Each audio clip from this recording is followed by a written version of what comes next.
इन लोगों की जो बहादुरी थी उसको समझिए। 1712 से लेकर 1206 तक इन राजपूत राजाओं ने न जाने कितने विदेशी आक्रमणकारियों को रोका था 712 तक नहीं, 1192 तराइन का द्वितीय युद्ध जब हारे थे पृथ्वीराज चौहान। लगभग देखो 500 साल का है। इसको 1192 को आप 1200 मान सकते हो, 712 को 7 मानो, तो 700 से लेके 1200 के बीच में लगभग कितना साल हो गया? 500 साल। कितने साल हो गए? 500 सालों तक इन राजपूत शासकों ने एक भी विदेशी आक्रमणकारी को भारत के अंदर प्रवेश नहीं करने दी। लेकिन जब यह राजपूत शासक 1192 का तराइन युद्ध हारते हैं तो 500 साल तक इन विदेशी आक्रमणकारियों को यह जगह पार करने में हालत खराब हो रही थी। और जैसे तराइन का युद्ध हारते हैं पूरे भारत पे कब्जा हो जाता है।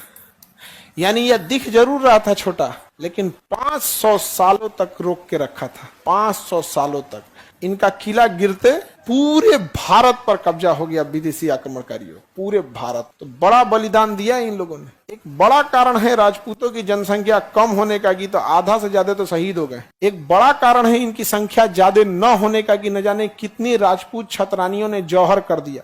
एक बार में कभी 33,000, कभी 22,000, कभी 15,000 रानियों ने जल के चित्तौड़गढ़ के किले में 3-3 बार जौहर किया। तो इनकी संख्या ज्यादा न होने के पीछे एक कारण भी है इनकी बहादुरी, और बहुत बहादुरी से लड़े थे। कमी थी कि साम्राज्य छोटा था, आपसी मतभेद बहुत ज्यादा था, आपसी मतभेद। और ये आपसी मतभेद जब रहेगा कोई भी आगे नहीं जा पाएंगे। आप समझ में आ गए? आप इन्हें भगवान नहीं कह सकते हैं, राजपूत लोग को हम ही नहीं कह सकते कि जो यहाँ पे लड़े थे तो ये भगवान थे।